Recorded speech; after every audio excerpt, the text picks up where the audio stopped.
Bonjour. Le mot interculturel, comprenant inter et culturel, et qui signifie entre et culture, introduit les notions de réciprocité dans les échanges et de débat dans les relations entre cultures. L'interculturel est affaire de rencontre, du fait qu'il n'existe pas une culture, mais des cultures au sein desquelles d'autres cultures interagissent. La diversité culturelle se trouve donc au centre des échanges. Ainsi, par exemple, on saurait évoquer le patrimoine francophone de Montréal sans tenir compte des multiples influences qui s'y greffent et le renouvellent. Nous avons le plaisir d'accueillir aujourd'hui M. Jérôme Pruneau, docteur en anthropologie sociale et culturelle, directeur général de Diversité artistique Montréal, professeur à l'université, gérant d'artistes, rédacteur en chef et directeur artistique de la revue Ticartoc. Il est auteur de nombreux articles scientifiques et ouvrages. Jérôme Pruneau met ses compétences au service des artistes dits de la diversité, en les accompagnant dans le redéveloppement de leur carrière professionnelle au Québec. Convaincu des enjeux de l'interculturel et de la richesse de la diversité pour toute société, il milite pour changer les regards, ouvrir les esprits, donner une voix à ces artistes trop souvent oubliés et invisibles. Il est l'auteur de l'essai « Il est temps de dire les choses » paru en 2015. Ici Kamal Benkiran, bienvenue chez Art et Lettres.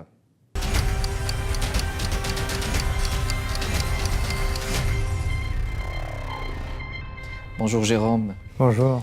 Et bienvenue à l'émission Art et Lettres. Merci de l'invitation. C'est un plaisir de t'avoir parmi nous, directeur de Diversité artistique Montréal. Commençons d'abord par présenter à nos téléspectatrices et téléspectateurs DAM, Diversité artistique Montréal, la mission et les objectifs.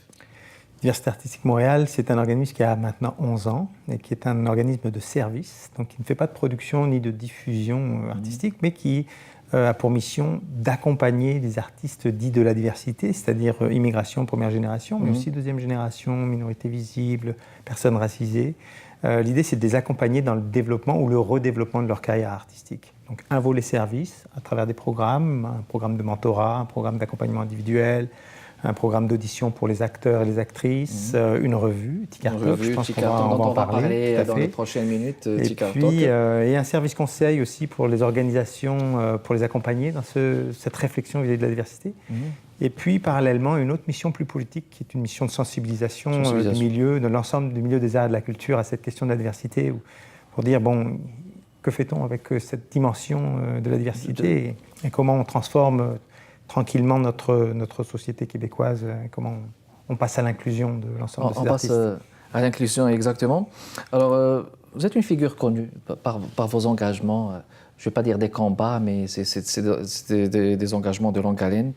Donc, c'est un package que vous offrez aux nouveaux arrivants, aux artistes qui s'installent au Québec, donc pour s'insérer.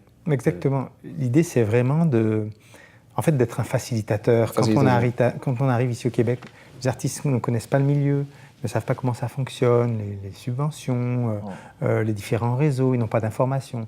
Donc l'idée, c'est vraiment d'être un tremplin, d'accélérer le redémarrage de leur carrière artistique, puisque la majorité de nos membres sont des artistes professionnels. On couvre toutes les disciplines artistiques. Donc depuis 11 ans, on a accompagné à peu près 1000 artistes professionnels dans une quinzaine de disciplines artistiques. Donc on a des chanteurs, des écrivains, des auteurs, des danseurs. Le mentorat, vous pratiquez le mentorat. On fait un mentorat artistique professionnel. Exactement, aussi, avec des alliances. Exactement. Avec des artistes professionnels bien établis ici au Québec, qui ont au moins 15 ans de carrière, avec des artistes qui arrivent et qui ont au moins 2 ans de carrière professionnelle, soit ici, soit ailleurs dans leur pays.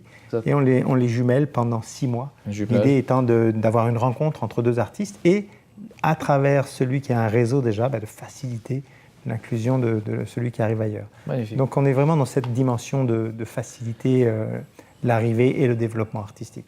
Puis dans vos diverses interventions, on retient une belle phrase de vous. Il faut passer de la diversité culturelle à la culture de la diversité. Voulez-vous commenter cette phrase? Oui, alors ça c'est... En fait, j'ai remarqué que souvent, la diversité... on y pense, mais elle est toujours à côté. La diversité, c'est l'autre. Elle n'est jamais avec, elle n'est jamais proche. Donc, plutôt que de parler de diversité culturelle comme cet autre qui est loin de moi, pourquoi ne pas développer un paradigme, une culture de la diversité où finalement chacun d'entre nous aurait sa part à faire pour que l'autre soit avec. Oui. Donc plutôt que dans un festival de musique comme les Francopholies, plutôt que d'avoir une scène multiculturelle ou une scène musique du monde, eh bien mettons ces artistes dans la même scène que tout le monde. Donc pensez à la diversité avec l'autre. Exactement. Donc pensons la diversité, c'est nous autres, et pas la diversité, c'est l'autre. C'est vraiment avec cette expression québécoise du nous autres en plus qu'on entend très souvent. Mais il faut mettre tout le monde. Alors c'est ça, la culture de la diversité, c'est ça, c'est d'avoir tout le temps à l'esprit cette notion de diversité. Est-ce que dans chacune de mes actions, je coche la case diversité? Est-ce que j'ai pensé à l'autre? Parce que l'autre, c'est moi, hein, c'est un miroir de toute façon. Exactement, une réciprocité, tout à fait. Il y a des barrières aussi d'inclusion, faut-il dire. Est-ce que vous pensez que ces barrières d'inclusion sont importantes dans les arts? C'est-à-dire que, par exemple, moi, je voudrais travailler dans le domaine des arts, dans n'importe quel genre, que ce soit le genre littéraire, la danse, le cirque, tout ça. Est-ce que vous pensez qu'avoir un diplôme, c'est tout de même nécessaire quand on parle des arts? Alors, la première chose, c'est de bien avoir à l'esprit que les arts et la culture, c'est un secteur professionnel comme un autre. Professionnel, donc ça, c'est établi. Ça, c'est établi. Okay. Comme tout secteur professionnel, il y a une forme de protectionnisme. Et contrairement à ce qu'on pense, même si on est très sympathique dans le milieu des arts et on ne met pas souvent de cravate, eh bien, ça reste un milieu assez fermé, où il faut faire sa place. Il y a des associations professionnelles qui délivrent le statut d'artiste professionnel et qui parfois ont une accessibilité assez difficile. Donc oui, il y a des barrières qui sont systématiques et qui sont même systémiques.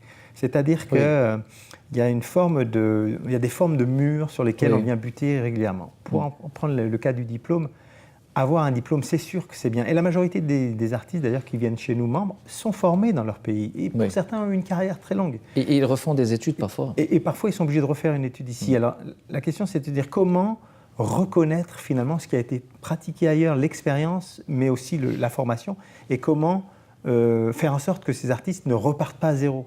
Malheureusement, dans la majorité des cas, on repart à zéro parce qu'on n'inclut pas systématiquement l'autre. On n'y pense pas. Donc, il y a un ensemble de barrières qui se posent dans les formulaires d'entrée, dans les subventions, dans les critères de sélection, dans les jurys. Un ensemble de barrières qui sont là de façon systémique et qui font aussi en sorte qu'il y a une discrimination qui s'est installée depuis longtemps. Puis il ne faut pas se leurrer, c'est un passé colonial qui est là, qui fait que ces barrières-là sont posées. Aujourd'hui, qu'est-ce qu'on fait pour dépasser ces barrières? Moi, je pense qu'il faut accepter l'idée qu'il faut d'abord les reconnaître. Dire oui, c'est vrai, il y a ces barrières. C'est la première étape. C'est la première étape. On ne pourra pas avancer tant qu'on ne reconnaît pas. Donc, il faut que les grandes institutions, les grandes organisations reconnaissent qu'il y a une forme de discrimination systémique. Elle existe, elle hérite du passé. Qu'est-ce qu'on en fait? Premièrement, le reconnaître. Ensuite, écouter celui qui vient d'ailleurs, savoir c'est quoi finalement réellement les problématiques, et puis mettre en place des mesures, donc dialoguer, et dans ce dialogue, considérer une redéfinition des choses, changer nos façons de faire, changer nos façons d'être pour qu'il y ait une inclusion systématique et non pas une fausse intégration. Une sorte de façade. Exactement. Parfait. Donc c'est pas facile. Oui, c'est pas évident. Alors, on va faire une pause, Jérôme, et on revient dans les prochaines minutes, mesdames et messieurs. Restez avec nous. Et nous voilà de retour, mesdames et messieurs, toujours dans le cadre de Arts et Lettres avec notre invité Jérôme Pruneau. Dans le cheminement de diversité artistique, je veux dire dans la gestion même de la diversité interculturelle au Québec, il y avait eu des petits incidents qui ont marqué quand même ce cheminement, comme celui du blackface. Comme, par exemple, diversité artistique s'est retiré dernièrement de la table de concertation sur le racisme systémique. Est-ce qu'on peut avoir un mot? On ne s'est pas retiré de la table de concertation sur le racisme systémique. On s'est retiré de la concertation que souhaitait faire le gouvernement au départ sur le racisme systémique, qu'il a transformé en valorisation de la diversité. Donc là, quand il y a eu cette transformation, on a dit nous, on se retire parce qu'on veut parler des vrais enjeux. Donc on a décidé de mener de façon indépendante la consultation sur le racisme systémique dans les arts et la culture et les médias. Parce que, comme je le mentionnais, il y a des réalités dont il faut parler, il faut mettre les mots dessus. Donc, on a décidé d'aller chercher des témoignages de gens qui vivent cette discrimination au quotidien parce qu'ils sont acteurs, parce qu'ils sont chanteurs, pour tout un tas de raisons, et dont il faut recueillir les témoignages pour, à un moment donné, montrer au pouvoir public, aux institutions que, oui, ça existe, le racisme systémique, y compris dans les arts et la culture, ça existe, et il faut le combattre. Donc, il faut mettre en place un certain nombre de processus pour que justement on ait moins de sous-représentation. Parce qu'aujourd'hui, quand on regarde la télé, quand on regarde les médias, on a quand même une image assez blanche et homogène, un paysage culturel blanc et homogène, alors qu'on a une diversité incroyable à Montréal et au Québec. Exactement. Puis justement, dans cet ordre d'idées, vous avez écrit en 2015 votre livre « Il est temps de dire les choses ». Et moi, quand je lis ce titre, il est temps de dire les choses, j'ai envie de continuer. Est-ce que vous pensez qu'il y a assez de langue de bois au Québec? Parce qu'il est temps de dire les choses. Bon, c'est-à-dire que vous n'êtes pas. C'est vrai que j'avais choisi un titre assez provoquant, mais parce que j'ai fait un état des lieux, mais c'est vrai que je voulais dénoncer un certain nombre justement de réalité, et je crois qu'il est plus temps de le dire 3 ans après. Je pense qu'il est temps de faire les choses. Il faudrait que je fasse un deuxième tome, parce qu'il faudrait passer à l'acte.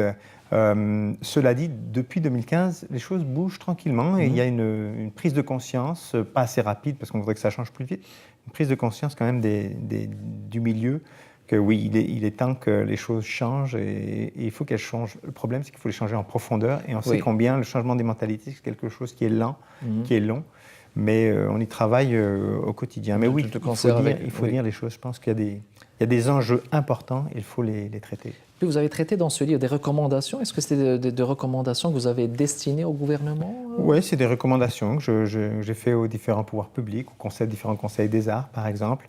À travers le constat que je faisais, essayer de trouver des solutions, justement, parler d'inclusion tout à l'heure. Il y a toujours des solutions possibles, mais encore faut-il le vouloir. Donc, et c'est ce qu'on fait à DAM aussi, c'est-à-dire qu'on essaye, souvent on fait des recommandations pour la nouvelle politique culturelle du Québec ou la nouvelle politique culturelle de la ville de Montréal. On a fait un ensemble de recommandations pour dire, si on suit ces recommandations, nous on pense qu'il y a une possibilité de changer les choses. De changer les choses, exactement.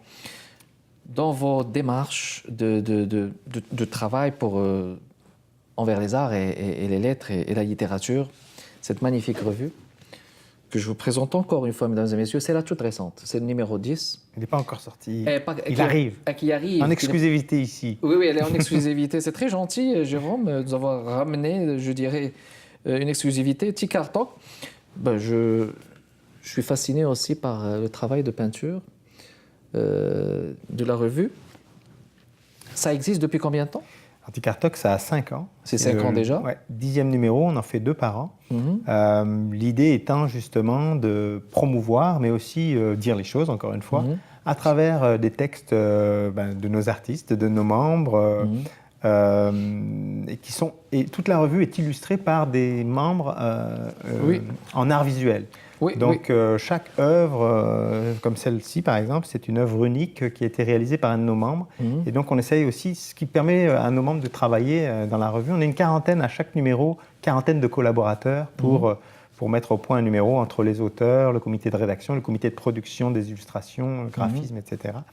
Et l'idée, c'est de mettre de l'avant des artistes qu'on connaît moins, des gens qui ont des très beaux textes aussi à nous proposer en fonction des thématiques. Chaque numéro est thématisé. Celui-ci, c'est sur la question ça s'appelle les visages de l'invisible. Les visages de l'invisible, oui. La question de la sous-représentation, justement, des artistes dits de la diversité dans le paysage culturel québécois, pour faire en sorte que chacun trouve sa place. C'est important que chacun y trouve sa place. Mais la parution de l'idée de Tikartok, quand vous avez décidé de lancer une revue comme ça, papier, est-ce que c'était pour les auteurs ou bien vous vous êtes dit, bon, on va parler littérature pour que les auteurs peut-être envoient leurs textes, puis on va fusionner ça avec Parce qu'il y a des gens qui posent cette question. Est-ce que Tikartok, c'est carrément pour les arts visuels ou bien c'est de la littérature? Ou bien vous fusionnez entre les deux? En fait, c'est un peu des deux. C'est avant tout un outil de discussion. Il n'y a aucune revue au Québec qui parle de diversité, d'art et qui a une réflexion autour de cette thématique. La SODEP, ils ont des revues, non? Oui, la SODEP, on est à la SODEP maintenant, mais une revue dédiée à la question de la diversité, il n'y en avait pas. Donc c'est dit comment jumeler à la fois des auteurs, mais aussi mettre en avant des artistes en art visuel. Donc c'est vraiment exactement une croisée des chemins. On a des artistes qui écrivent, on a des universitaires qui écrivent, on a des écrivains. Donc on a différents niveaux de lecture. C'est ce qu'on trouve intéressant aussi, pas avoir une revue trop compliquée, mais avec des textes solides quand même, mais des textes pour d'autres qui sont plus accessibles. Donc l'idée, c'est de faire, encore une fois, de faire une place à tous ceux qui ne la trouvent pas forcément et d'illustrer ces différents textes, justement, à travers les arts visuels de nos membres. Donc, c'est ça, c'est un mix un petit peu de... Une fusion entre les deux. Mais on ne peut pas dire que c'est une revue de littérature et on ne peut pas dire que c'est une revue d'art. Ça, oui, c'était ça plus ou moins ma question. Donc, ce n'est pas une revue de littérature, mais c'est un peu de tout. Oui, on a de très beaux textes. Vous avez de très beaux textes, hein, les visages de l'invisible. Donc là, on parle de sous-représentation donc, des auteurs issus de la diversité. Oui, c'est ça, parce que justement, dans tous les domaines, y compris en littérature d'ailleurs, il y a un très beau texte d'un certain Kamal Ben Kiran dans ce numéro. Merci d'en faire publicité. Qui dit que dans chaque secteur, dans chaque discipline, il y a cette même problématique. Où sont les artistes de la diversité dans le mainstream, au niveau justement de la visibilité? Il y a toute une tranche visible qui est souvent blanche et homogène, mais il y a beaucoup d'artistes qui ne sont pas là alors qu'il y a des talents incroyables ici à Montréal à découvrir absolument et dans toutes les disciplines. Donc la question, c'est de se dire comment on fait pour que ces visages de l'invisible deviennent visibles et trouvent leur place à l'écran, trouvent leur place dans les librairies, dans les maisons d'édition, sur les parquets de danse, parfait. Un peu partout. Excellent. Alors on va faire une pause, mesdames et messieurs. On vous revient dans les prochaines minutes. On est de retour, mesdames et messieurs, toujours avec notre invité Jérôme. On parlait de Tikartok, le tout dernier, c'est numéro 10. Si on parle du premier numéro, est-ce que c'était dans la lignée d'écrivains? Comment ça s'est passé? Le premier numéro, quand j'ai créé cette revue, c'était vraiment justement, je me suis dit, mais comment faire pour que les artistes aient une place ici et comment... Donc j'ai cherché un petit peu, c'était quoi les plateformes différentes, et c'est vrai que bon, je suis un amoureux du papier aussi et des lettres, donc en fouillant un petit peu les magazines, les revues, des librairies, j'ai pas trouvé l'équivalent de Tikartok, même si une très très belle revue du Saguenay-Lac-Saint-Jean, Zone Occupée, à qui il faut rendre hommage parce que c'est une revue à peu près dans le même format, mais qui traite des artistes du Lac-Saint-Jean. Mais je me suis dit tiens, ça c'est une belle plateforme. Donc le tout premier numéro qui s'appelle de la diversité culturelle à la culture de la diversité, c'était de placer un peu le contexte et de dire, bon, voilà, il existe des artistes, ils sont là, ils n'ont pas de place, donc trouvons-en et faisons une place. Alors dans la revue, il y a différentes rubriques, il y a 7 rubriques qui sont là. Il y a des artistes qui parlent de leur trajectoire, il y a des textes de réflexion, où là souvent c'est des universitaires qui participent. On a ensuite des portraits d'artistes, on a ensuite une rubrique qui s'appelle d'égal à égaux, où 2 artistes se rencontrent et discutent sur un thème. C'est comme une sorte de mentorat, mais indirect, c'est façonné. Hein, tout à fait. Et puis on a un texte qui s'appelle Tikartok, qui est un peu le texte coup de gueule. Où là, rédigé par le rédacteur, rédigé par vous? Non, moi je rédige l'édito, mais je laisse la place, vraiment. Je fais l'édito en début pour un petit peu placer chaque thématique. Alors on a traité plein de thématiques comme ça, on a traité la question des artistes indisciplinés, on a traité la question du stigmate, des différents stigmates. On a traité la problématique entre les artistes anglophones et francophones au Québec, comment ils travaillent ensemble. On a traité la question de l'art et de l'argent à travers la politique, à travers les enjeux économiques. On a traité la question des artistes clandestins qui contournent et qui, finalement, quand ils ne trouvent pas leur place, travaillent en marge et se débrouillent quand même. On a traité la question numérique. La question numérique, justement. Avec la numérisation, maintenant, qui est une nouvelle donne aussi avec laquelle il faut travailler quand on est un artiste. Comment aujourd'hui je travaille avec le numérique? Comment je transforme mon art aussi? Est-ce que j'ai besoin de le transformer? Comment le numérique offre une nouvelle plateforme, etc. Et puis on a fait aussi un numéro spécial autochtone. On a travaillé main dans la main avec un organisme que je salue, l'organisme Les Feux Sacrés. L'espace culturel à Choucan. Ça c'était le numéro 8? Le numéro 8, C'était le numéro 8. Ça s'appelait le 8e feu d'ailleurs. Le 8e feu, oui. Et puis l'avant-dernier numéro, c'est sur la question de l'exil. On a travaillé sur la question de l'exil, puisque beaucoup de nos membres sont immigrants. Donc cette question de l'exil, comment on la traite? Comment elle façonne aussi, pour certains artistes, leur façon de refaire de l'art quand on arrive ici? Comment le parcours migratoire vient traverser notre pratique artistique? Est-ce qu'elle la transforme? On a un nouveau public à découvrir aussi au Québec. Est-ce qu'on fait de l'art pour la même façon, de la même façon, etc. Mais il y a une question qui vient me chercher, Jérôme, parce que, bon, on va dire que c'est une revue pour la diversité, conçue pour la diversité. Mais parce que la diversité devrait être inclusive aussi des gens du Québec, des Québécois ici. Comment est-ce que vous voyez cette question? Est-ce qu'il y a des gens là du Québec, là, on va le dire comme ça, des Québécois pur laine qui écrivent ici? Exactement. Oui, il y en a qui écrivent, parce que comme je le disais tout à l'heure, la diversité, c'est pas l'autre. La diversité, c'est nous autres. Donc nous, on fait toujours, nous, inclusivement, hein? On fait toujours une place à des artistes dits de souche, des Québécois dits de souche, et on en a quelques-uns à Adam. Alors ils peuvent pas avoir tous les programmes qu'on propose, mais on ouvre les portes à tout le monde. Il faut qu'on travaille ensemble, il faut faire des ponts interculturels. Tout à fait. Donc cette revue est ouverte à tout le monde. À tout le monde. Tout le monde travaille là. Excellent. Les revues, il y a des revues papier, comme il y a des revues électroniques. Et vous voyez qu'on peut constater du visu, ce qu'on remarque aussi sur Internet, qu'il y a des revues électroniques qui ont du succès. Si je vous demande de faire une comparaison, les revues maintenant, que ce soit littéraires ou d'actualité, les revues papier, comment est-ce que vous voyez leur avenir? Et si je vous demande une approche comparatiste avec ce qu'on voit comme revues électroniques qui ont de la présence aussi sur scène? Ben, c'est sûr que nous, on a cette difficulté, puis très prochainement, Ticartoc risque de se retrouver pas mal en numérique parce que ça coûte très cher, le papier. Mais vous êtes subventionné, j'imagine? Eh bien, pas toujours. Pas toujours, parce qu'on n'entre pas forcément dans les différents critères pour être subventionné. Donc, c'est une grosse difficulté, le papier. Moi, je pense que le papier ne mourra jamais. Ne mourra jamais, parce que c'est beau, parce que c'est un objet qu'on façonne et qu'on peut collectionner chez soi. Mais il faut considérer la place numérique, il faut aussi travailler avec son temps. Le numérique offre une multiplicité de façons de faire aussi. On peut avoir beaucoup plus d'articles, on peut avoir... on n'est pas contraint par le nombre de mots, par tout un tas de choses. Donc c'est quelque chose qu'il faut considérer. Et c'est vrai qu'il y a des revues électroniques maintenant qui trouvent leur place, qui peuvent faire de la place aussi à la publicité, même numérique. Alors moi, je pense qu'il faut trouver l'équilibre. Il faut trouver un équilibre. Je suis pour le papier. Je ne sais pas si on va réussir, nous, à rester en papier. Mais j'aimerais qu'on trouve cet équilibre-là. Il est important. Mais il faut vivre avec son temps. Oui, exactement. On va tout de même le dire. 26 avril, le lancement de Ticartoc, numéro 10, mesdames et messieurs. Est-ce que tu as plus d'informations à ce niveau? Ça se passe à la galerie Articule, qui est une galerie très ouverte justement à la diversité, très diversifiée. Sur la rue Fermont?